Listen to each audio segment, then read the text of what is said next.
Bismillahirrahmanirrahim.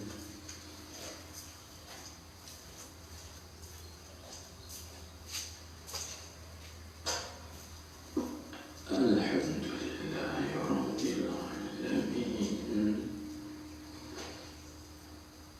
Wassalatu wassalamu ala asyrafil anbiya'i wal mursalin Sayyidina wa maulana Muhammadin al-Fatihil Amin wa ala alihi wa sahbihi ajma'in. Allahumma salli ala Sayyidina Muhammadin al-Fatihil lima ughliq wal khatimi lima sabaq nasiril haqqi bil haqq wal hadi ila siratikal mustaqim wa ala alihi wa sahbihi haqqa qadrihi wa miqdarihi al-azim. Salatan taftahu lana biha abwaab ar-ridha wal-taysir wa tughliqu biha 'anna abwaab ash-sharri wal-ta'sir wa takunu lana biha waliyyan wa nasira. Anta waliyuna wa maulana fa ni'mal mawla wa ni'mal nasir. Allahumma aftah lana abwaab fadlik wa yashra alayna khazain rahmatik bi rahmatika ya arhamar rahimin. وبجاه سيد الأنبياء والمرسلين. وقال المؤلف حفظه الله تعالى ونفعنا بعلومه وبعلومه وبركاته وأسراره في الدارين آمين يا رب العالمين.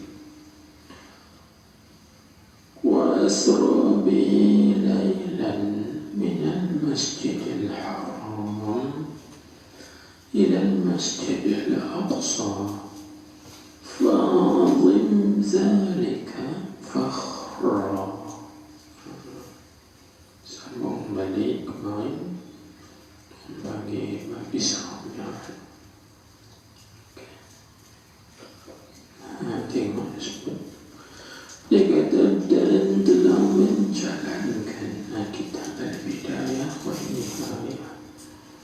Lagi dia cari lakukan kita hadis tak lekat syarah.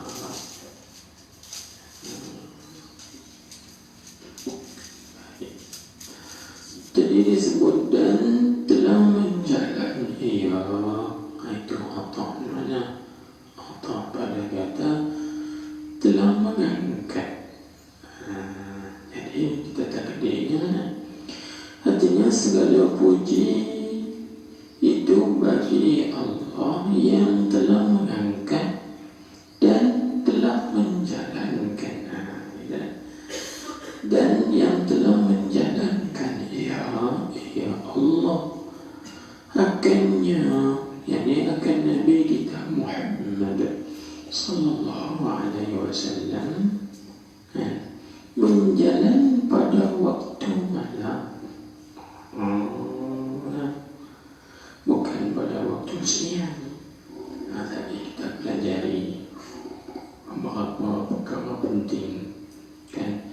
Menjalan itu daripada min lil-ibtida', maksudnya permulaannya di situ, yaitu permulaan daripada Masjidil Haram. Jadi yang dimaksudkan dengan Masjidil Haram di sini ialah Baitul Haram, ataupun yang dimaksudkan dengan Masjidil Haram di sini ialah Ka'bah. Sebab apa dikatakan gitu? Sebab pada masa itu kan masjid bukan ada lagi. Pada masa berlakunya peristiwa Isra, masjid tak ada lagi, ia ada Ka'bah ya. Nanti bahasa boleh digunakan dengan Masjidil Haram. Itu i'tibar ma ya'ul. Orang ngaji dalam balaghah, khususnya ilmu ma'ani, ilmu bayan, dibagi i'tibari ma ya'ulu, hai ma yakunu, iaitu dengan i'tibar kepada perkara yang nanti akan ada. Di masa itu Masjidil Haram tidak ada lagi. Habis yang ada pada masa itu apa? Yang ada pada masa itu ialah Ka'bah. Kan tengok dalam kitab Kifayatul Muhtaj itu, Nabi kita tidur dalam Ka'bah bersama dengan dua orang laki-laki saudaranya, iaitu Sayyidina Ja'far dan juga Sayyidina Hamzah. Kemudian datang malaikat Jibril bawa Nabi kita Muhammad sallallahu alaihi wasallam ke Zamzam untuk dibelah dada Nabi kita Muhammad sallallahu alaihi wasallam. Jadi pada masa berlaku peristiwa Isra itu, Masjidil Haram tidak ada lagi. Yang ada hanya Ka'bah. Itu kata ulama, al-murad minhu al-baitul haram, yani al-Ka'bah, Islam yakun ghayrahu hina kama yu'lamu min at-tarikh as-sahih. Dia kata yang dimaksudkan dengan Masjidil Haram di sini ialah Ka'bah, kerana pada masa itu Masjidil Haram belum ada lagi, sebagaimana diketahui daripada tarikh yang sahih. Itu betul kan? Nanti kita kena pahami benda itu baik. Jadi Allah Subhanahu wa ta'ala menjalankan Nabi kita Muhammad sallallahu alaihi wasallam daripada itu permulaan. Dia bagi bidayah Isra. Permulaannya daripada Masjidil Haram kepada itu nihayah. Itu dia bagi kesudahan Isra. Kesudahan Isra hingga kepada Masjidil Aqsa. Masjid Al-Aqsa iaitu Masjid Baitul Maqdis ataupun Baitul Muqaddas. Kita tulis sikit. Masjidil Aqsa maksudnya, yang dimaksudkan Masjid Aqsa di sini adalah Baitul Maqdis ataupun baca Baitul Muqaddas. Dengan baca Baitul Muqaddis itu tak betul. Nabi mana aku nak berziarah Baitul Muqaddis, itu salah bacaan dia. Muqaddis itu maksudnya orang yang menyucikan. Yang betulnya Baitul Maqdis. Maqdis dengan makna Muqaddas. Muqaddas dengan makna mutahhar, rumah yang disucikan. Itu betul. Jadi kita ngaji pondok ni bila nak sebut, jangan dia sebut Baitul Muqaddis. Itu nampak aib. Apa orang ngaji pondok baca Baitul Muqaddis, nahu lepas mana? Tak lagi nahu ataupun lagi nahu ni naik. Kena tahu lah bila mengaji, kita kena tahu pakai kuno dia. Jadi jangan baca Baitul Muqaddis, itu salah di segi nahunya. Itu yang betulnya kena baca dua, Baitul Maqdis atau Muqaddas. Muqaddas Muqaddas dengan makna mutahhar, yang disucikan, yang dibersihkan. Ingat tahu tu, jangan sebut tak tu. Jatuh title pondok Gajah Raya, Ustaz Gajah Raya baca Baitul Muqaddis. Jatuh. Baca Baitul Maqdis atau Muqaddas. Baik, kita kembali balik pada apa yang kita bincangkan tadi. Jadi kalau kita terjemah betul Masjid Al-Aqsa, Al-Aqsa itu maknanya yang paling ujung sekali. Itu terjemah Aqsa, yang paling ujung sekali. Baik. Ataupun Al-Aqsa dengan mana Al-Ab'ad, yang paling jauh sekali daripada masjid-masjid. Al-Aqsa dengan mana Al-Ab'ad, yang paling jauh sekali. Maka kalau orang tanya kepada kita, sebab apa disifatkan Masjid Baitul Maqdis ini dengan Masjid Al-Aqsa, masjid yang paling jauh sekali? Jawabnya, kerana jarak kan Masjidil Haram ini ada 3. Dia ada Haram Makkah, iaitu Masjid Makkah. Dia ada Haram Madinah, iaitu Masjid Madinah.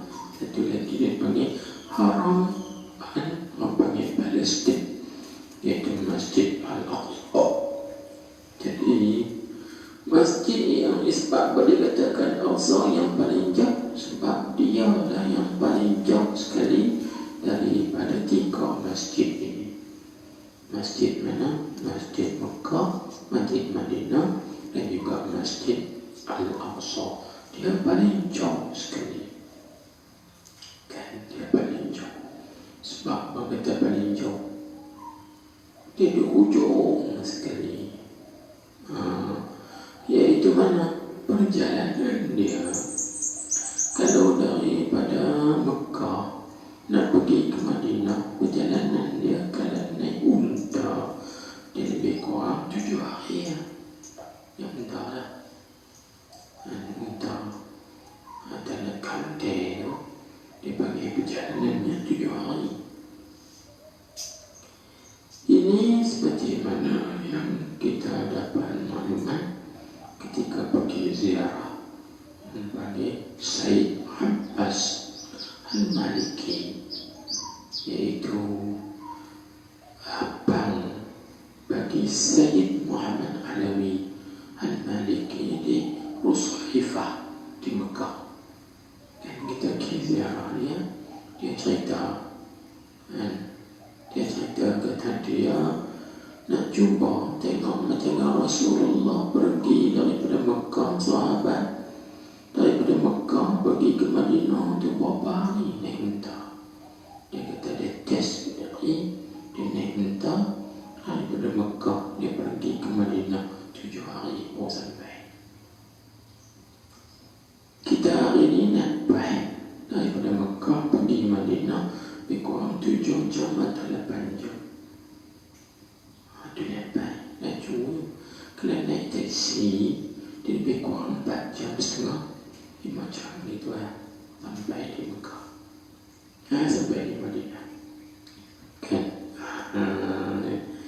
Tetapi daripada Mekah nak pergi ke Palestin, iaitu di Masjid Aqsa, dan kata ulama adat kebiasaan orang dulu 30 hari, yakni sebulan perjalanannya. 30 hari perjalanan unta jauh. Kita hari itu pergi ke Palestin naik kapal terbang. Kapal terbang daripada KLIA, dia masuk ke Turki dulu. Itu ada lebih kurang 12 jam atau 13 jam di Turki. Kemudian daripada Turki baru masuk Jordan.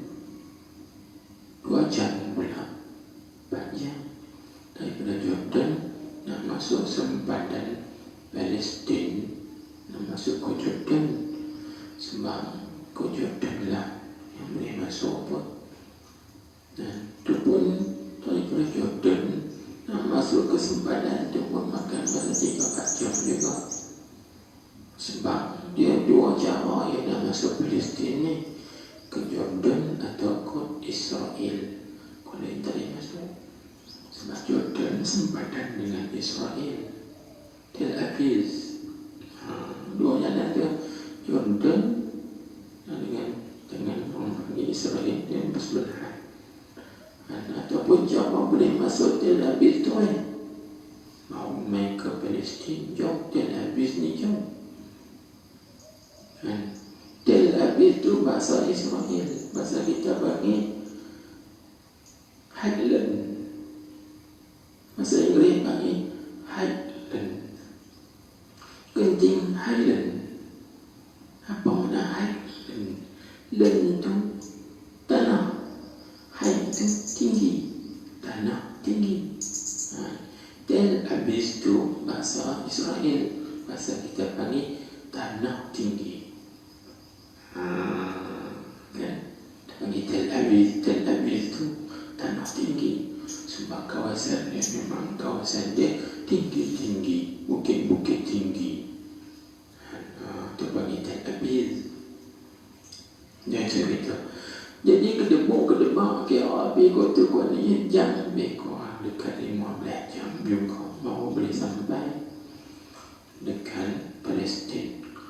Itu naik ke Petropan kan dekat 2 hari juga, 15 jam tu sehari lebih. Zaman dulu orang daripada Mekah nak pergi ke Palestin 30 hari pergi saja. Itu adat kebiasaannya. Jadi jauh. Sebab itu disebut Masjid Al-Aqsa, katanya masjid yang paling jauh. Aqsa mana paling hujung. Aqsa dengan mana Al-Ab'ad, yang paling jauh sekali di bumi ini, Masjid Al-Aqsa. Itu satu. Kata satu pandangan dan juga satu pendapat ulama. Ada pendapat ulama kata Masjid yang Aqsa yang hujung sekali dengan makna selepas daripada masjid itu tak ada masjid lain. Dia masjid yang last. Dan dia masjid yang terakhir sekali. Itu kata setengah ulama. Sebab dinamakan dia Masjid Al-Aqsa. Iaitu kata ulama, tidak ada selepas daripada dia itu masjid yang lain, tak ada. Jangan silap faham. Dalam gambar ni dalam gambar ni bukan Masjid Aqsa ni. Ini dia panggil Masjid Sakhrah. Dia panggil Masjid Batu.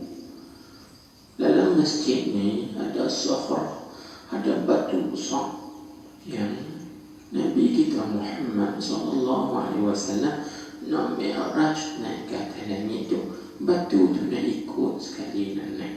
Di dalam masjid ni ada batu hampa besar. Ini panggil Masjid Sakhrah. Dalam ni ada bekas tapak kaki Nabi SAW. Dia ada buat lubang kecil ya. Kita boleh sejuk tapak tangan kita, letak atas tapak kaki, bekas tapak kaki Nabi SAW. Tempat tu lah bagi tempat Nabi kita di Mi'raj. Kita tengok semua ni. Habis tu kena azam cita-cita nak pergi ke Masjid Aqsa. Kita boleh bekas tapak kaki Nabi SAW, ambil barakah. Masuk dalam ni. Ni besar ni dalam ni. Dia masjid lah. Boleh semayang. Tapi di bawah masjid tu, kalau kita di dalam masjid ni, dia batu besar. Batu tu besar semua. Ingat pasal besar masjid kita ni. Batu tu saya terampak. Dia duduk gantung. Asal ni bergantung lah. Tapi kita tengok situ dalam kita sebuah batu bergantung kan. Kalau kita pergi tengok, tak gantung pun. Dulu memang bergantung sungguh. Lepas tu mereka ni takut, mereka semen kan, bagi tak nampak bergantung. Tapi kalau kita tengok bekas semen tu ada, memang dia bergantung besar, terampak.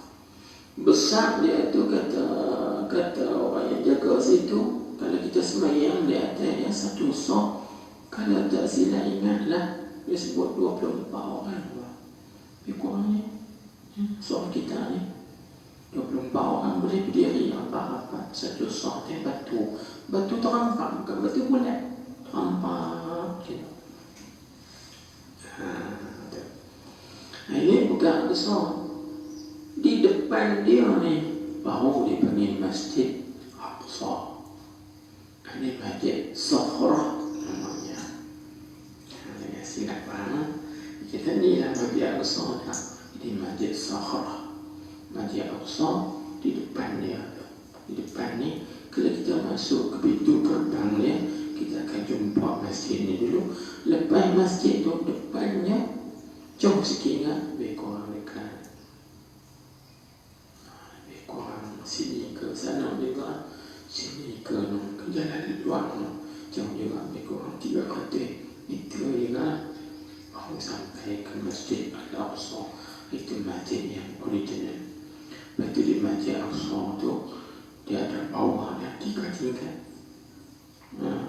Yang 3 lebih bawah dia ada bawah.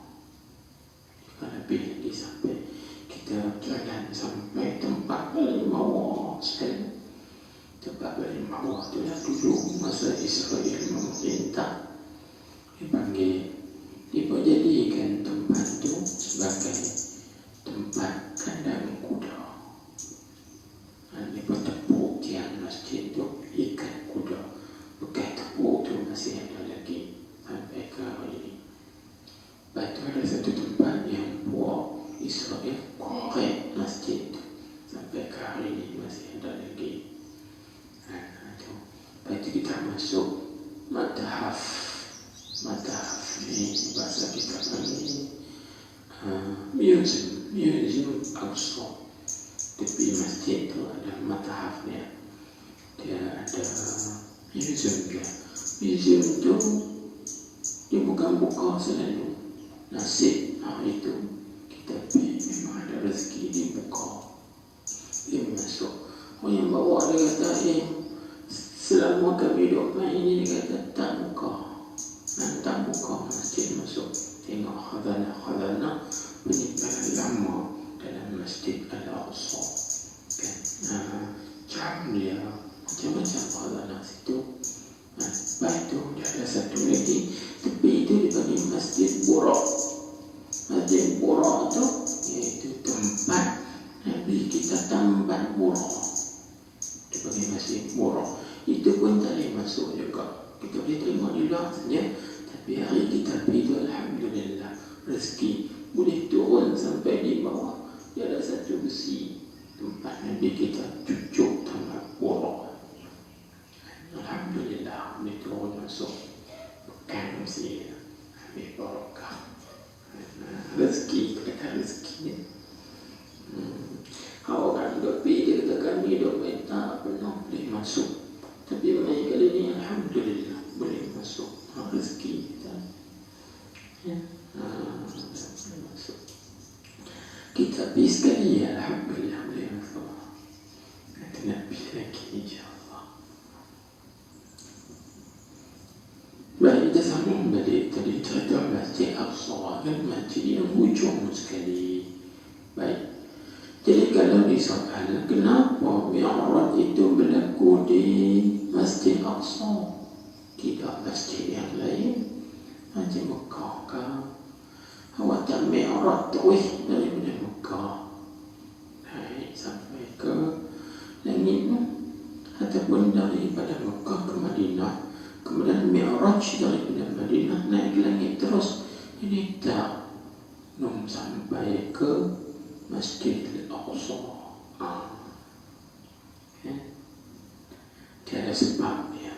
Sebabnya ialah iaitu peristiwa Isra dan Mi'raj ini. Mi'rajnya kita bagi Mi'raj ini satu perkara yang gaib. Sebab apa kata gaib? Sebab dia naik ke atas langit. Dia naik ke atas langit. Langit pertama, langit kedua, seterusnya sampailah kepada langit yang ketujuh. Daripada langit yang ketujuh naik kepada mustawa, iaitu satu tempat yang lapang, yang rata, yang lapang. Di situlah membagi apa yang kita dapat bertemu dengan Allah, melihat Allah, bercakap-cakap dengan Allah Subhanahu wa ta'ala. Benda ni benda gaib.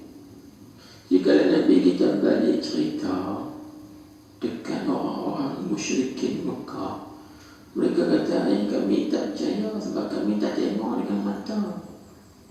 Cerita siapa boleh cerita? Jadi hak tengok dengan mata dengan cerita dia bukan sama. Sebab itu dalam hadis Nabi kita bersabda, laisal khabar kal mu'ayanah.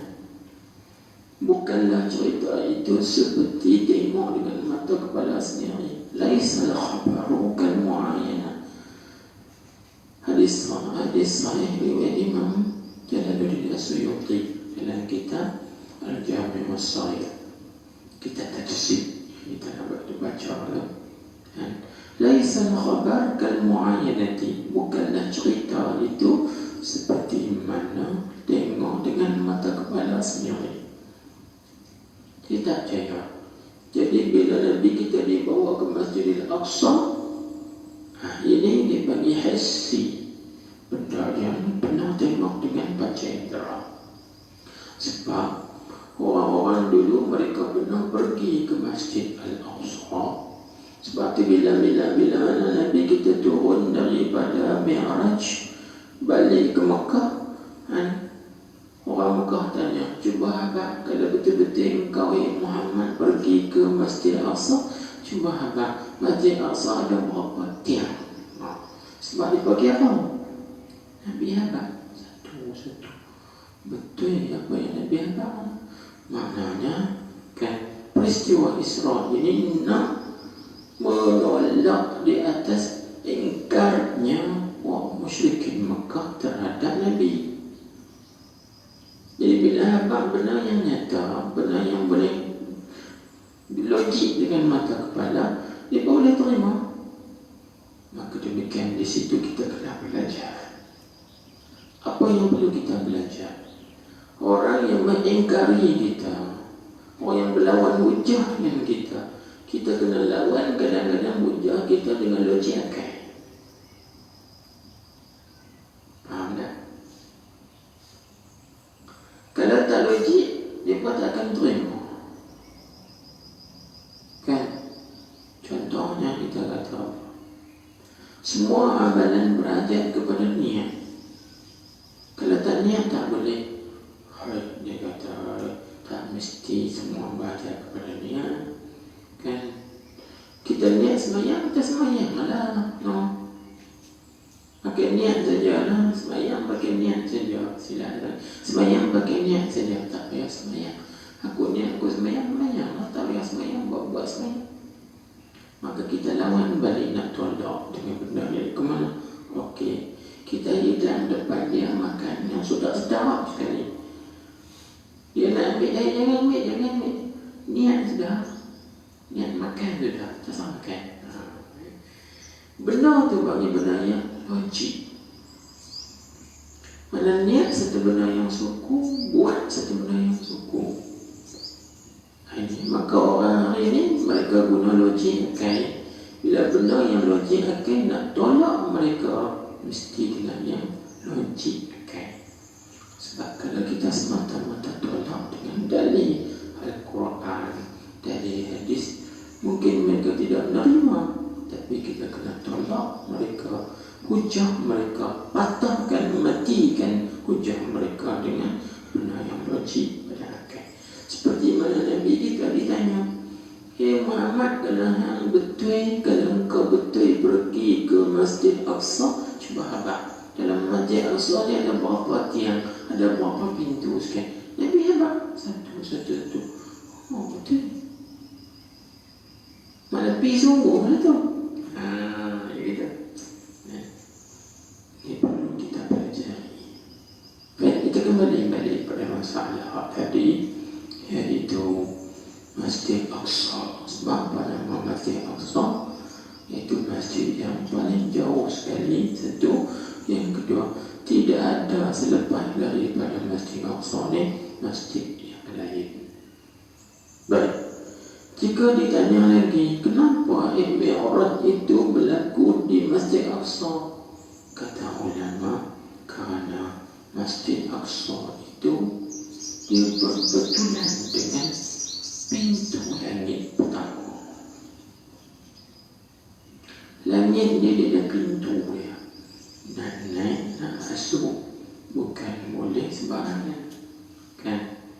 Jadi langit pertama ni dia orang panggil Masjid Aqsa ni berbetulan dengan pintu langit. Jadi bila naik terus dengan pintu, naik straight kan? Dah kalau kono-kono lah. Bila pintu tu terbuka dah, straight masuk lah, kan? Masuk lalu lah. Ini tak ada nak kono-kono lain dah. Itu kata ulama. Pintu langit dia betul dengan Masjid Al-Aqsa. Sebab itu dinaikkan Nabi kita daripada Masjid Al-Aqsa terus naik ke langit, kan? Tapi yang dimaksudkan dengan Mi'raj ni apa? Mi'raj ni dia macam dengan tangga. Dia bagi mas'ad. Mas'ad bukan masalah. Masalah ini mas'ad. Mas'ad ni bahasa kita panggil sekarang dipanggil apa? Lift. Lift tu bagi mas'ad. Dia naik macam lift tu. Bukan naik satu anak tangga pijak. Jangan kita naik rumah kita tu. Tak. Dia mas'ad ni dia lift. Kita pijak tu dia naik. Itu dia namanya Mi'raj. Faham tak? Jadi Nabi kita tak perlu letih. Tak perlu letih. Sebab kalau naik pijak nak tangga, satu tangga, letih, penat, dah itu. Tapi Nabi kita tak. Naik dua atas tu saja. Itu benda tu dia buka. Macam dengan lift. Lift kan kita pijak tu, kan gitu. Ini hebatnya Rasulullah sallallahu alaihi wasallam.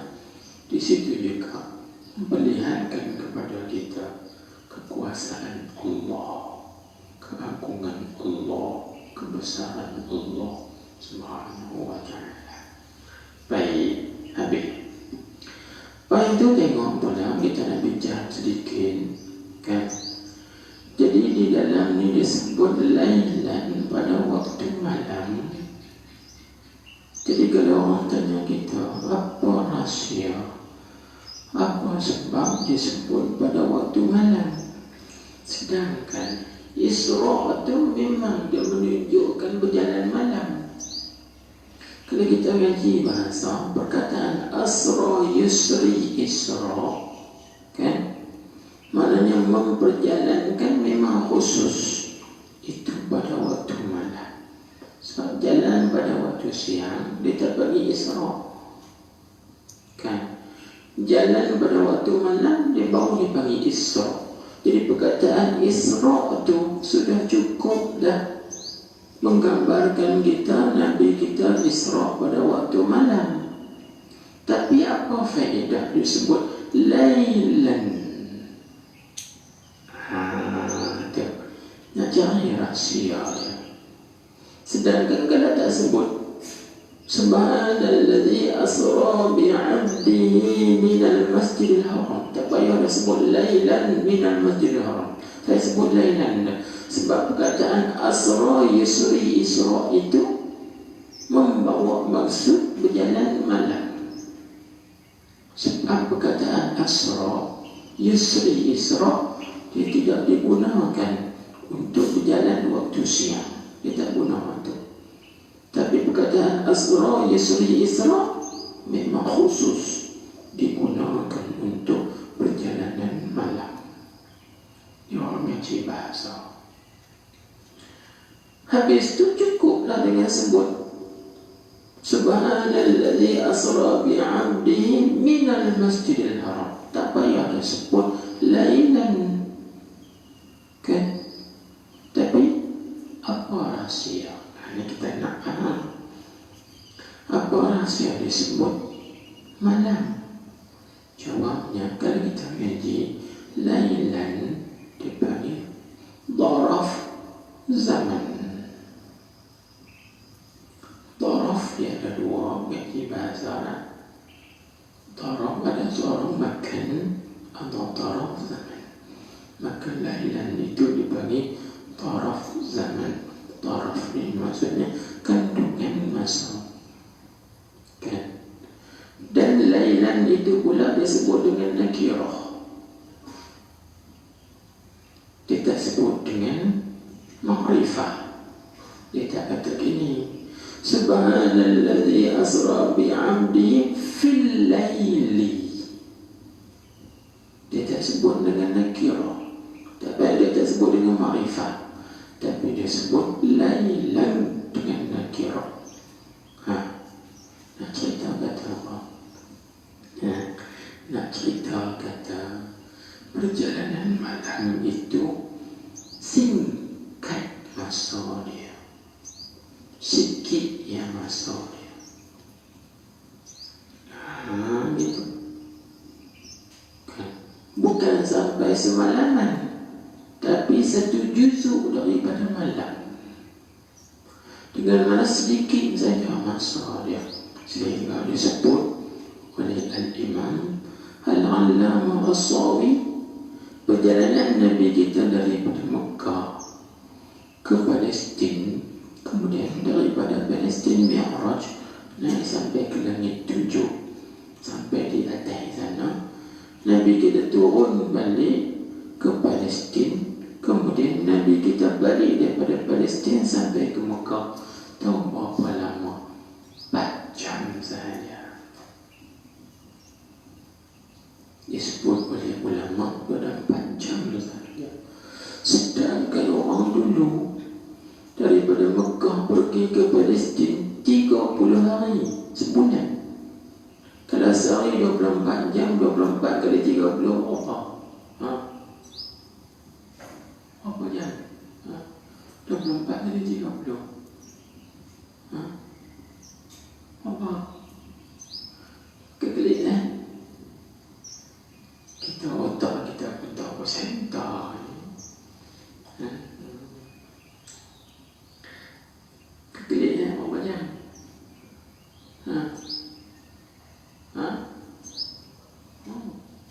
Betul. Mudah ya nak kekelik ya. 24 kali 3 berapa? 24 kali 2 ada 48. 48 campur dengan 24 dah apa? 24 kali 2 48 kan? 48 campur 24 apa? 60 70 kan? Lepas itu 30 ni tambah kosong ni. Cepatlah tidur hotel. Apa? Itu dia. Allahu Akbar. Tu tidur hotel 40 jam ni. Tapi Nabi kita pergi bukan dekat Aqsa, langit 7 balik pula 4 jam saja. Ini luar biasa. Sebab tu Allah Ta'ala gunakan di depan tu Subhana, Maha Suci. Sebab Subhana itu digunakan pada 2 maksud. Pertama, Subhana digunakan pada perkara yang menyucikan. Jadi Subhana dengan makna tanzih, menyucikan. menyucikan. Maha suci Allah. Ada sembarangan digunakan pada perkara yang ta'ajub, perkara yang mengherankan, mengagumkan. Ini satu perkara yang sangat kagum. 4 jam, bayangkanlah. Hebatnya Allah Ta'ala boleh buat lagi lebih daripada itu. Sejam ke, setengah jam ke, boleh. Sebab innahu ala kulli syai'in qadir. Allah Ta'ala amat kuasa di atas setiap segalanya. Dia boleh buat. Tapi kalau kita kata nak abang 4 jam tu berarti apa? Kalau malam berapa jam? 12 jam kan? Faham tak? Sehari semalam 24 jam. Jadi sehari 12 jam, malam 12 jam. 12 jam tu bagi berapa? 3. Bagi 3. Jadi maknanya 1/3 saja daripada malam. 12 jam, 4 jam. Ada 1/3 saja. 1/3 ni dia panggil juz'un min ajza'il lail. 1 juz'u daripada juz'u malam. Faham tak? Sebab tu dia guna lailan. Masa yang singkat, masa yang sikit. Dia isim nakirah. Dia bukan ma'rifah. Masa yang sedikit saja Allah Ta'ala memperjalankan Nabi kita Muhammad sallallahu alaihi wasallam. Ini kita kena pelajari rahsia Al-Quran. Hebat Al-Quran. Kita nak tahu benar tu kena ada alat cukup. Kalau tak ada alat cukup nak pergi ke mana? Kita nak buat rumah. Tak cukup alat nak buat rumah. Kena ada alat bekakan yang cukup. Bekakannya bahasa, nahu, sarah, balaghah. Itu yang kita tekan suruh mengaji semua tu. Bukan apa Al-Quran saja. Pelajari kaedah-kaedah itu. Untuk memahami bagi mendalam Al-Quran. Baru kita dapat tahu rahsia hebatnya. Itu yang kata Al-Quran ini mukjizat yang terbesar. Baik, selesai. Itu yang pertama. Yang kedua, kita kena pahami pula apa rahsia Allah Ta'ala memperjalankan Nabi kita Muhammad sallallahu alaihi wasallam ni pada waktu malam, tidak pada waktu siang. Tidak pada waktu siang. Apa rahsianya?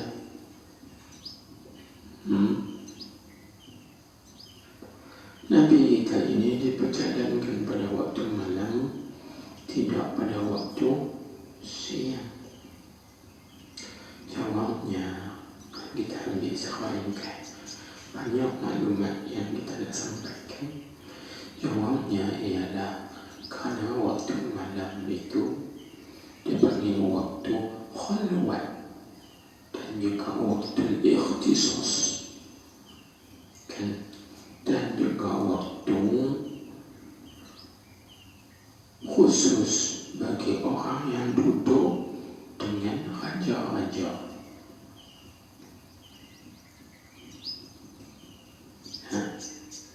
Maka di sini kita tengok, di sini khususiyah. Sebab raja dia tak akan panggil seorang rakyatnya pada waktu malam. Melainkan kalau dia panggil rakyatnya pada waktu malam atau dia jemput seorang itu duduk sekali dengan dia, itu memang ikhtisas, istimewa. Macam dengan kita buat contoh, macam dengan satu orang, 2 guru. 2 guru dia nak ajar anak murid dia. Hang nak bagi kat ku, hang kena main pukul 12 ke atas. Memang anak murid ni anak murid special, khusus. Mana ada tu guru yang bagi nak murid ngajar pergi satu di rumah. Hamil seorang dia. Tak boleh main banyak orang. Contohnya kita kata, hang nak ngaji kat rumah, okey satu kata, tapi syarat hang seorang dia. Memang anak muridnya special, yang istimewa. Tu guru tak akan ajar anak murid dia pukul 1, pukul 2, pukul 3 pagi ke atas. Sebab waktu tu waktu khusus dia. Waktu tu waktu khulwat dia. Faham? Maka demikianlah Allah Ta'ala menjemput Nabi kita Muhammad sallallahu alaihi wasallam pada waktu khusus, waktu malam. Ini keistimewaan Rasulullah. Ini kedudukan Rasulullah sallallahu alaihi wasallam memang khusus. Kan? Sebab peristiwa Isra tak berlaku kepada nabi-nabi yang lain. Rasul-rasul yang lain tak berlaku, hanya Nabi Muhammad sallallahu alaihi wasallam sahaja. Kan? Nabi lain, rasul-rasul yang tak berlaku peristiwa Isra. Ini khusus, keistimewaan. Ingatlah itu. Kita buat perumpamaan tadi. Begitu juga pembesar-pembesar, orang-orang besar. Bila dia nak panggil satu orang itu khusus, majlis khusus, dia akan panggil pada waktu malam, one by one. Satu seorang, orang seorang satu. Dia kita akan buat ramai. Kalau majlis ramai, itu tak nama majlis khusus, itu majlis umum namanya. Macam yang kita ngaji ini. Dia panggil ini majlis umum, bukan khusus. Kalau khusus, dia tertutup dan dia hanya orang yang tertentu saja. Itu khusus. Seperti mana diceritakan Syekh Fuad Kamaluddin waktu ketika dia mengaji di sekolah Meleleh, masa tu almarhum dan guru Haji Tajuddin Datuk Mursyid masih hidup lagi. Jadi Guru Haji Tajuddin ni kata kat Syekh Fuad, Fuad, kalau kau nak mengaji dekat aku ilmu tasawuf, kau main di rumah aku bukan 12 kata. Dia seorang lah. Lepas tu Syekh Fuad hebat dia. Tu Guru Tajuddin mengajak kita turun nafis, melalui sofi dan jalan urus, dan lain khusus kepada dia saja. Pukul 12 sampai pukul 3 pagi, lepas tu balik tidur asrama. Khusus tu Syekh Fuad. Orang tak tahu cerita ni, tapi kita tahu. Jadi tu maknanya dia orang yang khusus, orang yang tertentu. Gitulah kita. Kalau seorang syekh, seorang guru kata gitu, anak ngaji kat aku boleh, khusus boleh. Kena pukul 1, pukul 2 pagi mai. Kena ajar ilmu yang khusus. Dan perkara ini berlaku pada ulama-ulama dulu seperti Imam Junaid Al-Baghdadi. Imam Junaid Al-Baghdadi bila dia nak mengajar khusus ilmu, dia panggil seorang ni, dia tutup di semua pintu. Dia mengajar seorang khusus. Sebab ilmu ni bahaya, mengajar khusus. Demikianlah dengan Rasulullah sallallahu alaihi wasallam. Tuhan panggil Nabi kita, Tuhan jemput Nabi kita secara khusus pada waktu malam. Tuhan ajak khusus. Ini hebatnya Rasulullah sallallahu alaihi wasallam. Itu satu. Yang kedua, malam itu lebih baik daripada siang. Kalau orang tanya kita, kan, malam dengan siang mana lebih baik? Khilaf ulama. Tengah ulama kata siang lebih baik daripada waktu malam. Mereka juga ada dalil-dalil hujahnya. Dan ulama kata malam lebih baik daripada waktu siang. Maka antara dua qaul ini mana yang kuat? Kuatnya malam lebih baik daripada waktu siang. Antara dalil dan hujah yang paling kuat, inilah berlakunya peristiwa Isra pada waktu malam. Dia berkata, waktu malam bukan takat Nabi saja, Nabi-Nabi yang lain pun dapat juga kelebihan, tapi bukan Isra. Contohnya macam Nabi Ibrahim dapat pangkat khullah, Khalilullah pada waktu malam juga, tapi bukan Isra lah. Dia hujah gitu. Baik, hujah yang mematahkan puak, yang mengatakan siang itu lebih afdal, dua hujah mana? Iaitu pada malam Isra Nabi kita dapat bercakap-cakap dengan Allah, dan malam Isra juga Nabi kita dapat melihat Allah. Maka tak ada anugerah dan pemberian yang lebih besar daripada anugerah melihat Allah di dunia ini. Nabi Musa tak dapat melihat Allah. Ini hujah yang mematahkan, mematikan hujah. Iaitu Nabi kita dapat melihat zat Allah pada malam Mi'raj. Ini hujah yang mematahkan hujah. Maka malam itu afdal daripada siang. Baik, yang ketiga, kita ambil poin-poin saja. Kenapa Isra berlaku pada waktu malam, Mi'raj berlaku pada waktu malam, tidak siang? Hikmahnya kerana malam masanya lebih pantas dan juga lebih laju pada waktu siang. Cuma kita tengok, kita kalau kita tolak daripada Gajah Tahiyah pergi ke Kuala Lumpur pada waktu siang, berapa jam kita ambil masa? Biasanya 4 jam atau 5 jam kan? Tapi kalau kita bertolak pada waktu malam sampai Kuala Lumpur, berapa jam? Lagi cepat. Lagi cepat. Sebab kita dah test dah. Pesta buku kita dah pergi tolak di sini sebelum subuh. Pukul 4 pagi. Sampai dekat tapah. Atas ini bertapa sebelum subuh. Ataupun orang panggil lepas subuh sikit dan semayang subuh sana. Cepat masa kan? Kalau waktu siang tolak berapa jam daripada sini sampai ke tapah? Tak ada pun 3 jam, dekat 4 jam juga. Dekat 4 jam juga. Malam ni dia laju. Sebab tu perjalanan malam ni dia laju. Sebab perjalanan dia cahaya. Jika orang tanya kita pula lagi, pasal apa Nabi kita berjalan pada waktu malam? Sebab Nabi kita cahaya. Cahaya tu dia laju.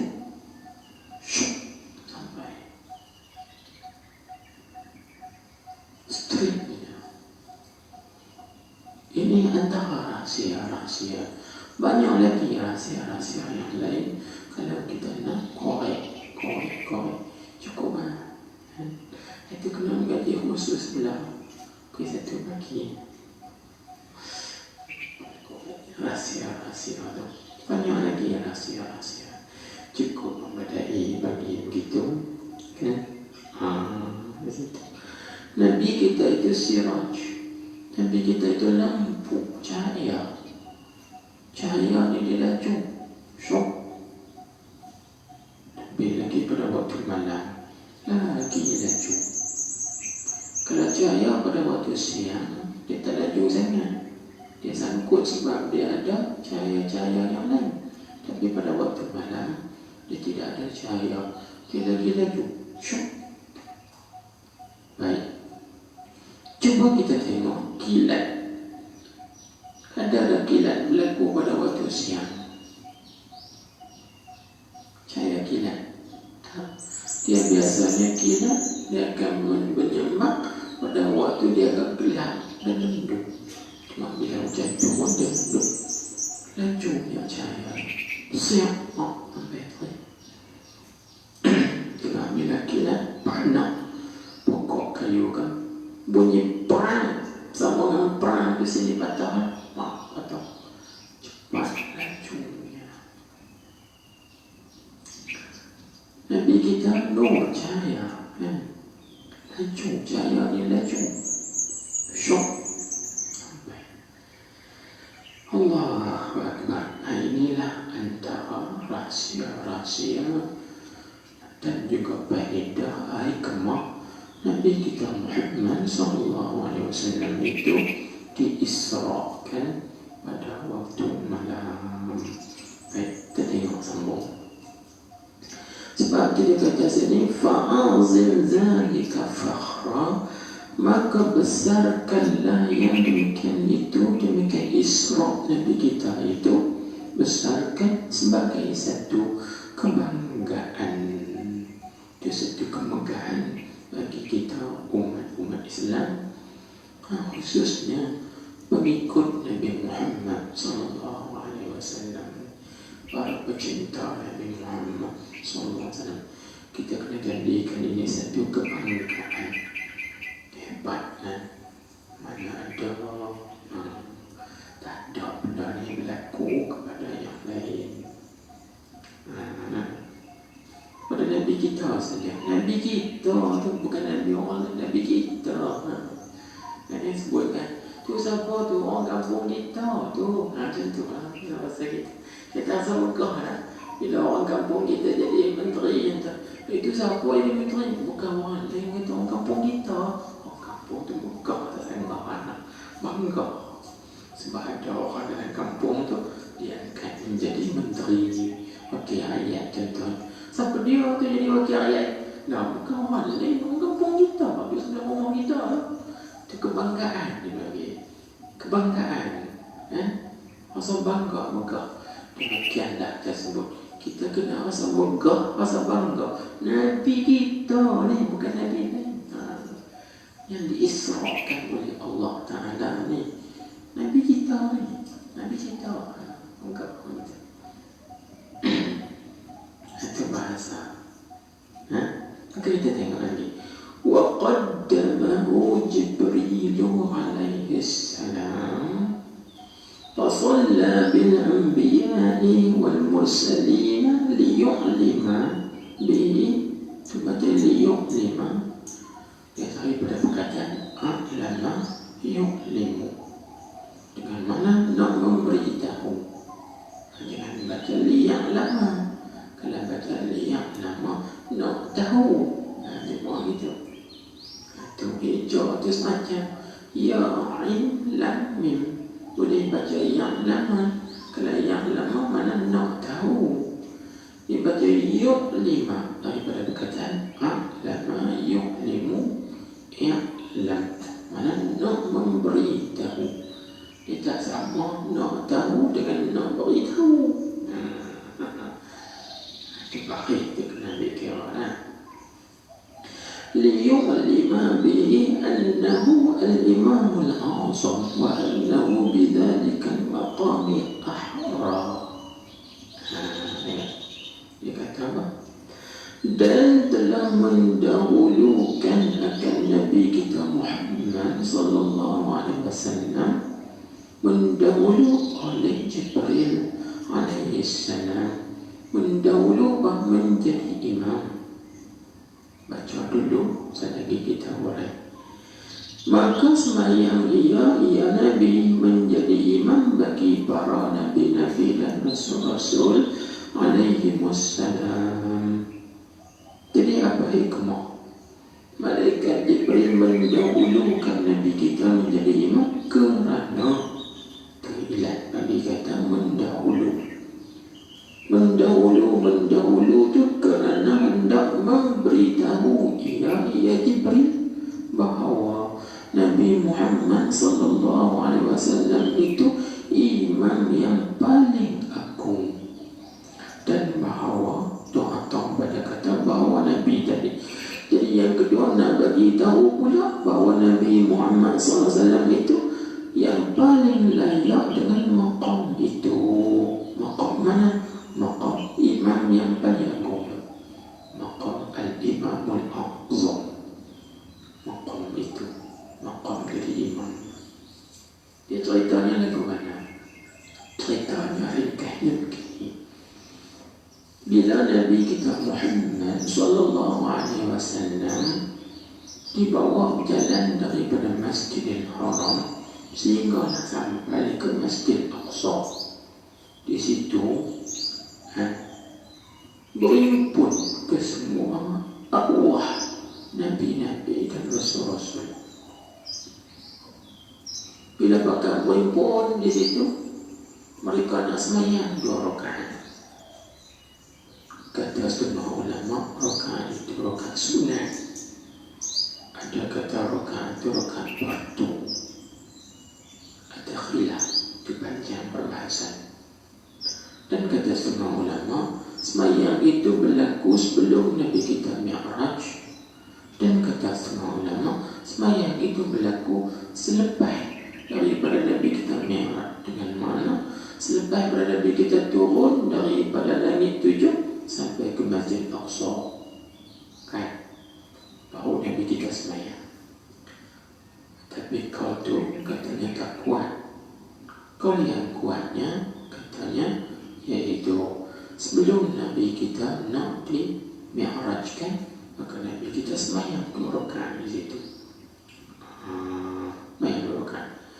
Jadi bila berhimpunnya semua para arwah Nabi-Nabi dan Rasul yang dulu-dulu bakal berhimpun, dan Nabi kita kenal, ni Nabi Adam, ni Nabi, ni Nabi, ni Nabi, semua bakal berhimpun. Lepas itu bila berhimpun, bakal dia tengok aku,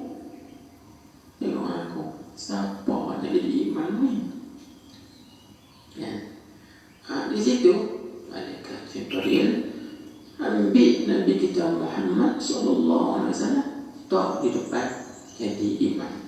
Ini maksud waqaddamahu Jibril, mendahulukan oleh Jibril akan Nabi kita Muhammad SAW ni menjadi imam bagi sekalian Nabi-Nabi dan Rasul-Rasul yang dahulu. Jadi Nabi malaikat Jibril mendahulukan Nabi itu kerana nak bagi tahu 2 benda.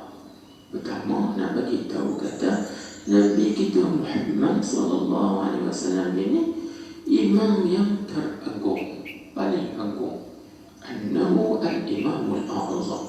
Dan yang kedua, kerana Jibril nak bagi tahu kata Nabi Muhammad lah yang paling layak untuk menduduki maqam itu, yakni maqam al-imamul a'zam, imam yang teragung itu. Itu rahsia dia. Dan di situ ada isyarat. Apa isyaratnya? Isyaratnya menunjuk bahawa Nabi kita ketua, penghulu, Sayyidul Anbiya wal Mursalin. Nabi kita ketua, penghulu, ketua bagi sekalian Nabi dan sekalian Rasul. Dan di situ juga isyarat kepada bahawasanya Nabi kita yang terafdal daripada kalangan Nabi-Nabi dan Rasul alaihi wassalam, yang paling afdal sekali, yang terbaik sekali. Itu ada isyarat-isyarat dah. Baik, habis Isra' dekat tu, ini baru nak Mi'raj. Summa ruqiyah, ini Mi'raj. Kemudian diangkatkan, dinaikkan Nabi kita sallallahu alaihi wasallam ke langit yang tertinggi. Ini baru Mi'raj. Situ dulu dah. Allahu a'lam.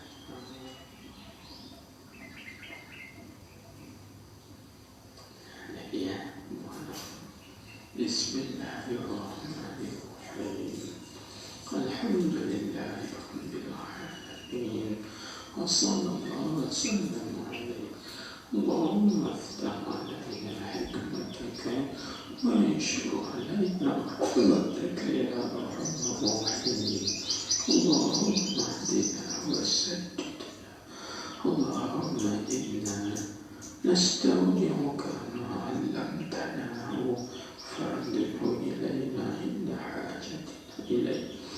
اللهم اغفر لنا وارحمنا وتب علينا. اللهم ارزقنا قبل الموت توبة، وعند الموت شهادة، وبعد الموت نعمة ونعيما.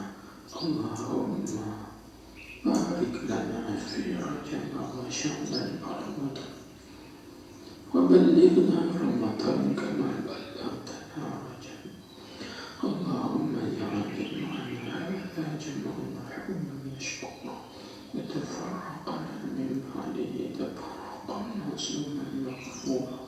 ربنا آتنا في الدنيا حسنة وفي الآخرة حسنة وقنا عذاب النار. وصلى الله وسلم عليه والحمد لله رب